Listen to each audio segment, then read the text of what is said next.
Hello out there, and welcome back to the podcast daily. It is a Tuesday of another game week. So, Bill Landis and myself, Austin Ward, ready to dive in with some more, press conference preview questions for the Buckeyes ahead of this week. My 5 questions on Rivals on Dotting the I's published on Monday, if you wanted to read those. But then we go even further on the daily because Bill has way better questions than I do. Bill, in fact, is probably going to steal a couple of your questions on this episode because I thought you had a couple of good ones in there. But I have like a bigger picture question that I'm not even sure if Ryan Day would actually answer in the season or on like a Tuesday where they're trying to get ready to play a game. But I do find myself wondering like exactly what Ohio State is at the moment, and I think that's the craziness of everything else in college football, like creeping into my mind and seeing Notre Dame lose. And it's like, well, was everything we saw in week one real? And I'm just very kind of curious maybe where Ryan Day might think they are, because if you set out this mandate coming into the season, we got to be a tougher team. We got to win in the line of scrimmage. And then you go out and you do that against Notre Dame and you feel really good about it. And then Notre Dame loses to Marshall the next week. It's like, do you believe it still? I don't know. I'm not saying they shouldn't, but I'm wondering what that does for their psyche, because I know it's messing with mine a little bit. I wonder. So we got back into the press box on Saturday, and Marshall was putting away Notre Dame, and we thought, well, that's strange. And then your mind races to, well, what does that mean? Well, we had just seen Ohio State already win a game. They won it by 33. There were still things, obviously, that needed to be addressed and improved, and things that I'm sure will be. But that's sort of the nature of college football, that you're always comparing it. Well, and especially in week 2, like that's the only other team he played, and then they lost. I feel like lots of programs get the benefit of the doubt sort of like the week after Alabama, the Alabama effect. They're so physical. They wear you down. Even if you play your best and you look really good, the next week you might fall flat. I wonder if there's part of that this Ohio State team, with a bunch of veteran dudes that emphasize toughness, that they beat down on Notre Dame, and into that fourth quarter, you saw what they looked like. They were tapping out of that game. At least that's how Ohio State felt, and that's how it looked. They're also probably just better than the Irish, but physically, I think that had taken some toll. I didn't watch, obviously, all of what happened for Notre Dame on Saturday, and clearly there were some issues at quarterback before Buckner got hurt. But in my mind, I think, well, maybe there is something to that especially after 10 months of game planning, prep, excitement for Notre Dame to come play Ohio State, and then getting punched in the mouth a lot for 60 minutes, that it might have been a challenge for them to bounce back from that. Even if they were well-intentioned, home opener and all the other stuff, like it can be tough to have to play the following week after Ohio State has had their chance to beat on you a little bit. I think that's real. That was one of my initial thoughts as well. That was a pretty physically taxing game. And honestly, I think even, Ohio State played Arkansas State and won comfortably, but I think maybe you could see that with Ohio State too on Saturday. I didn't think their offensive line was maybe as physical, as consistently as I thought they would be in that game, and maybe that's an adverse effect on the Buckeyes coming out of a physical game against Notre Dame. But I think you're right. I think it's. We talk about the ultimate sample or small sample size sport, so it's very easy to get kind of carried away with the stuff. And honestly, I feel like at this point every year, we all think to ourselves, like, is anybody good? Like we see Alabama, everyone thinks they're going to smoke Texas. That's a close game. Yeah. Top 10, top 15 teams are falling all over the country. I think probably the healthiest way to look at it is like, did you win your games? Okay, cool. You're not. What you are right now is not where you're going to be in 5 weeks. So maybe don't get too wrapped up in it. But it did for me. It didn't take anything away from the win. Like the win is the win, and all they had to do was win the game. But some of the things that I thought it maybe told us about Ohio State, maybe it's a little premature to just assume some of those things are fixed. And it's not to say that they aren't. And I think over the course of the season, they'll probably prove to us that they are. But maybe pump the brakes a tad bit on Ohio State. Got everything it wanted to get fixed because it beat Notre Dame. I think maybe That's a healthy way to look at it.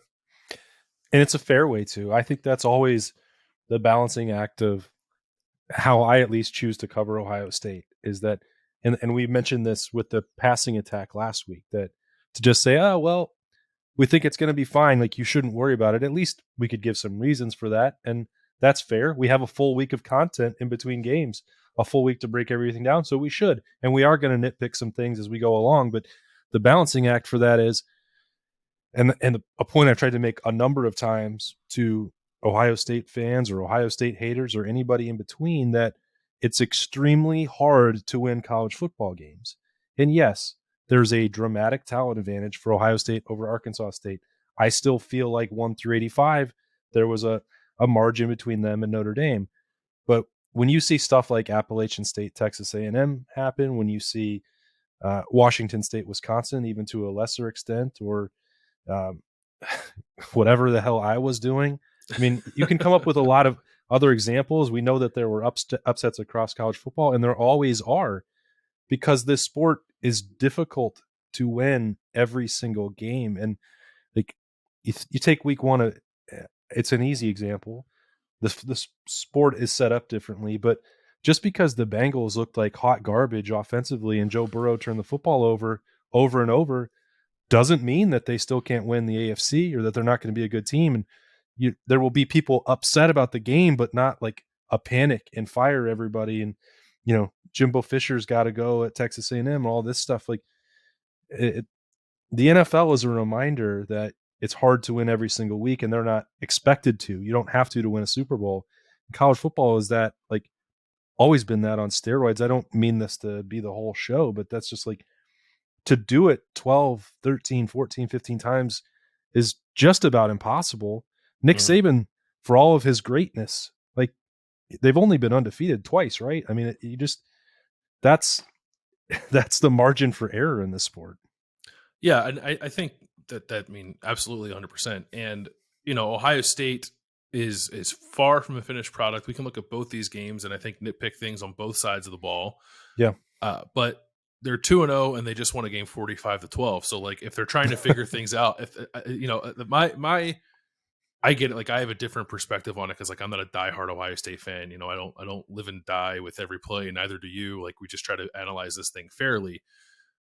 If they're working through some stuff and trying to figure things out and winning ball games in the meantime, like, I think that's all good. I think you just gotta win and keep getting better, I think, is the key.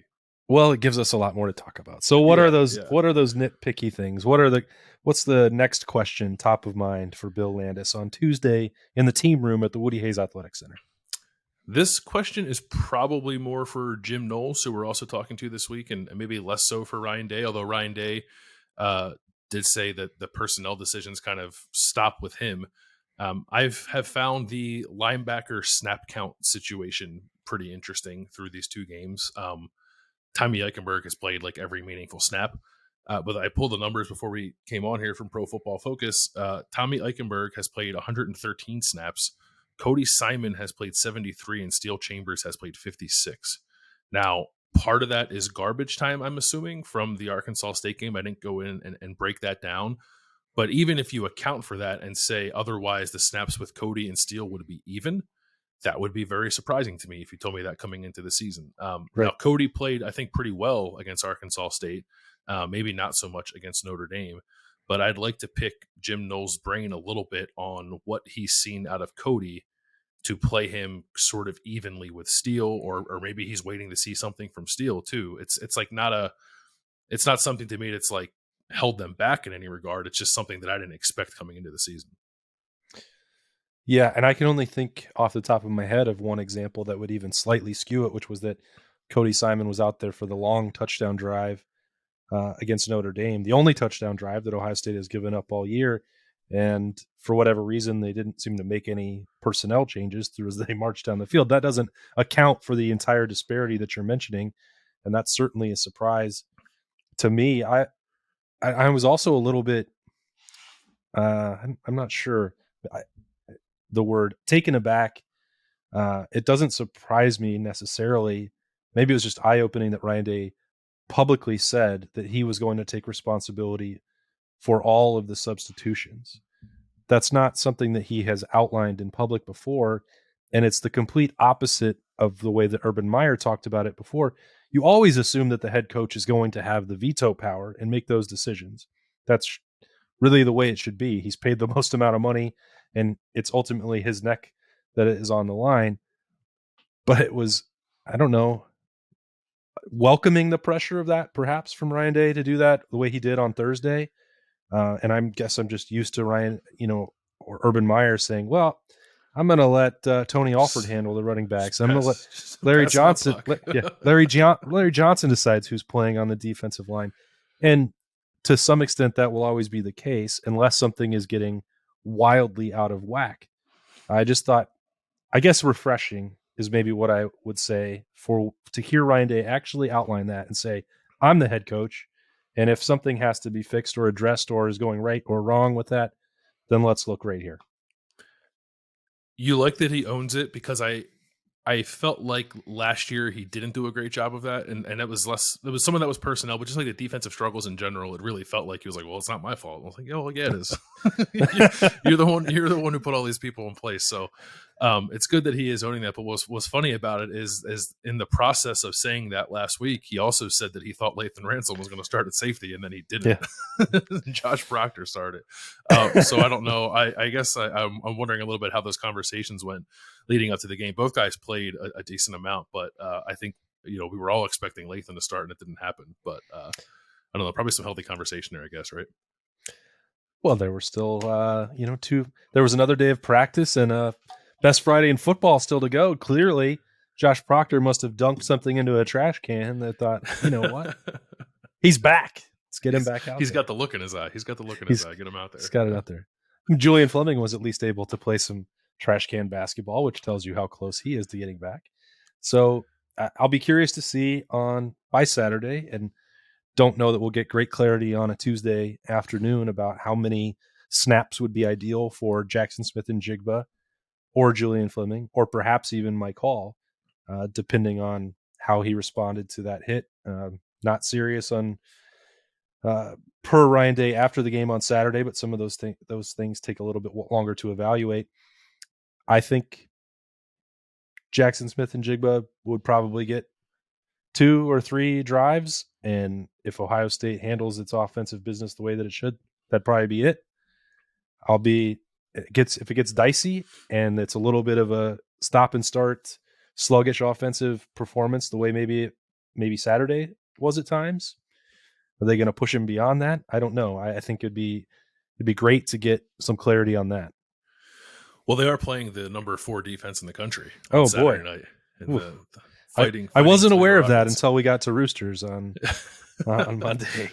Yeah, they played LIU, which is, I think, in its second year of being a Division I football program, and UMass, which should not be a Division I football program. So take it with a grain of salt, I suppose. But Toledo has some pretty gaudy defensive numbers. I think they'd probably like to get Jackson in the mix, right, just to kind of get him moving around a little bit before the Wisconsin game the following week. And honestly, like both those guys, when they were running around on the field before the game, looked to me like they probably could have played if they needed them to. So I'm hopeful that we see them. I'm especially hopeful that we get to see Julian, just because I want to see him play. We haven't seen much of him. But I would think maybe both those guys play. Mike Hall, I'm not so sure. That looked. I don't want to diagnose him. It didn't look super serious with his shoulder, but why risk it if that guy's going to be your most impactful defensive player for the rest of the season? I've found myself wondering here since the Arkansas State game about a couple of freshmen on the defensive side. Caden Curry, J.K. Johnson. I think you mentioned both those guys in your 5 questions on Rivals.com. What do you envision for them? Do you think we see roles for both of those guys increase, or does one guy have a better chance than the other? I think J.K. Johnson will play a larger volume of snaps. I'd wager heavily on that over Caden Curry, just between those two. I think what all of us are not hoping to see, waiting to see, is how many snaps that means he's taking away potentially from Denzel Burke. Maybe there's a situation where Ohio State gets up and Cameron Brown doesn't have to play a whole lot, and Ohio State can evaluate two cornerbacks or three cornerbacks at the exact same time in the same situation. Denzel Burke has the ability to bounce back in a big way. We've seen him play at a high level in tough situations before. By no means are we suggesting that he must be benched and never return to Ohio State. We just saw Josh Proctor go through the same situation. Sometimes a wake-up call is necessary. I think that there just needs to be an opportunity to get more reps and a better evaluation for who needs to be playing at cornerback for Ohio State right now. That would really, really help if Jordan Hancock was healthy, because I don't know anybody in or around the program who didn't believe that he was going to be splitting the first team starting reps three ways with Cameron Brown and Denzel Burke. That's how much they thought about his work, his physicality, his athleticism, his coverage skills, all of that. So I think that the cornerback thing is more where my attention is. But as you wrote about and detailed in your second watch, your rewatch, Caden Curry absolutely flashed, and I know that you have some thoughts about that.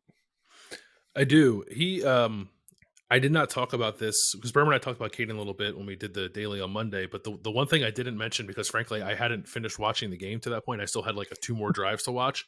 And Caden Cheater! Curry, I know. Sorry, I lied to the people. On one of the plays that Caden Curry was out there, Caden Curry, who's 6'3", 250 pounds, was lined up as like a stand-up jack, I guess, and found himself in man coverage on Johnny Lang, who's a 193-pound running back. And Johnny Lang ran a wheel route, and Caden Curry ran with him every step of the way as a 250-pound defensive lineman. And I was like, whoa, like that to me was more impressive than anything he did up on the line making tackles. And that stuff was plenty impressive in its own right. So I think you made a good point in what you wrote, that it's probably wise advice to not make too much out of what anyone does against Arkansas State, particularly a young player who's in late in the game against guys who are tired of getting their butt kicked for 4 quarters. Like it's not the same thing as being in there in the first quarter against Wisconsin. But I really thought he flashed. And like, I'm not saying he should start. I'm not saying he should play 30 snaps this week. I wouldn't mind seeing him get a little bit of run earlier in the game just to see what that looks like. And I don't know. I guess I don't care what the final score is, but I suppose I'm a little hopeful maybe that the game gets to a place early where they would feel comfortable putting him in there if they're not comfortable putting him in there when the game is still in the balance, because I just want to see it. I think a lot of us want to see it because the way he plays, his motor, his positional versatility, what he could do to free some other guys up. I think there's a lot there that's enticing, and it's something that can build up here, I think, over the next couple of weeks. But I kind of want to see it start now because what we saw in that small sample size was pretty exciting, I thought. Do you know who needs a larger sample size, Bill? Who's that? He played in the Philadelphia Catholic League. Marvin Harrison Jr.? No, he doesn't need bigger sample size. Although maybe Marvin Harrison does. He's still only done this in like 3 games, so he can play more. But yes, I believe that Kyle McCord should get an opportunity to actually run the Ohio State offense for an extended period of time. I know that the scoreboard has to allow for that. And also that circles back to all my other point that I make basically every day, that Ohio State should let its best players go out and put the game as far out of reach as possible so that they can do that in a more conducive environment to substituting freely. And if they happen to want to let Kyle McCord throw deep balls late in a second quarter or early in a third quarter, nobody can really complain about that or say it's bad sportsmanship. And even if it is, who cares? Kyle McCord, because we got these questions over the weekend that his cameo wasn't as impressive as people thought it should be or could be or needed to be. And I just don't, for me, like, I don't really know what there was to evaluate. I saw the plays they were running. He wasn't out there to make something happen. No, he threw 2 swing passes to Dallin Hayden and like threw 2 other passes. That was it. So if their frustration is, I want to see him do more, like, I'm right there with you. If your frustration is like, why didn't he do more? It's like, well, it wasn't his choice. I'm sure he would have loved to do more and have more of the offense to work with. They probably should have put him in the game 2 drives earlier. when it was 38-12. Like that's plenty of distance between yourself and Arkansas State, given how that game was going at that point. So yeah, I'm with you. He needs more work, and Ryan Day kept the starters in probably a drive or two too long, trying to, I don't know, boost confidence, put a 50 burger up on the board. I don't really know what he was doing, but I think it was unfortunately at the expense of getting some valuable reps for some younger players on offense who needed it. So hopefully that can right itself this week if they find themselves in a similar position. All right. What else do you need to know before the mighty Toledo Rockets head into the Horseshoe for a prime time banger? The second of 3 in September, by the way. Yeah, a lot of night games. Love them. No thanks. Yeah, I want to ask Ryan Day a little bit about like their running game. I know he was pleased with just like the overall physicality against Notre Dame, but it did seem like a little bit of a step back against Arkansas State. And I don't want to belabor the point because I've mentioned it here, but I just want to know like if he chalks that up as like we have some stuff to clean up, or it was just like a lack of focus, or if they need to continue to kind of rethink the way they run the ball, because they have done some new stuff. But a lot of their like kind of bread and butter stuff to me looks similar to how it looked last year. And I don't know in terms of its efficiency. So I want to know like where he's at with that as they try to be a more balanced offense moving forward. Yeah, he sort of got into that a little after the game on Saturday night, where it was like taking exception with this belief that a balanced offense has to be 250 exactly on running and passing every single week, where maybe we're getting into that, where I mentioned this to you in the press box on Saturday, like what other cliches does Ryan Day actually not believe in? And he's sort of like, he has mentioned the 250 that Urban Meyer talked about all the time, but it's more that he believes true balance is being able to win a game no matter what is required. And we saw that last year, Ohio State really wasn't able to do that with their rushing attack. And that's why they were so happy with what happened against Notre Dame. And then Arkansas State made a choice to try and stop the rushing attack, and then just forgetting that Emeka Ibuka and Marvin Harrison Jr. are alive, and CJ Stroud is a Heisman Trophy finalist, and they were made to pay the price for that. So I don't know. They're not a finished product, as we've said multiple times. They didn't play perfect in either game against Notre Dame or Arkansas State, but there seems to be some of that balance returning that they want. But you can't say at this point through 2 games that they've completely nailed all of it, nor should you maybe reasonably expect them to. No, I don't. And I don't like the 250 thing either. Like it's at times it felt like there were times where like Urban was like trying to make sure he got 250. It's like, what, just call stuff within the flow of the game. Whatever works. But with Ryan Day, I think has not always done that too. I think he's kind of forced the passing game at times when he hasn't had to. I didn't think he was doing that last week. I think he was throwing the ball because Arkansas State was somehow inviting them to throw the ball. So that's fine. I'm not being critical of that plan at all. There were just like too many runs where it felt like stuff wasn't getting fit up the right way. And like, part of my thought process with that is like, it's Arkansas State, no offense. Like, even if they are selling out to stop the run, you should still be able to move them a little better.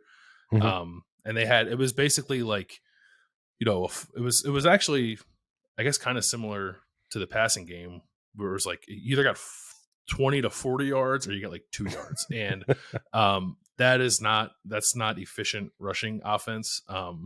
So it's just like stuff to clean up. It's not like, I'm not like, oh my God, they can't run the ball. I just want to maybe see them be a little more consistent going into this week, because it felt like they had lost a little bit of momentum coming off the Notre Dame game with the way they ran the ball against Arkansas State. Well, they'll really have something to prove against the number 4 defense in the country. That's right. Led by Dallas Gant, former Ohio State. These hard-hitting Toledo Rockets looking to come send a message.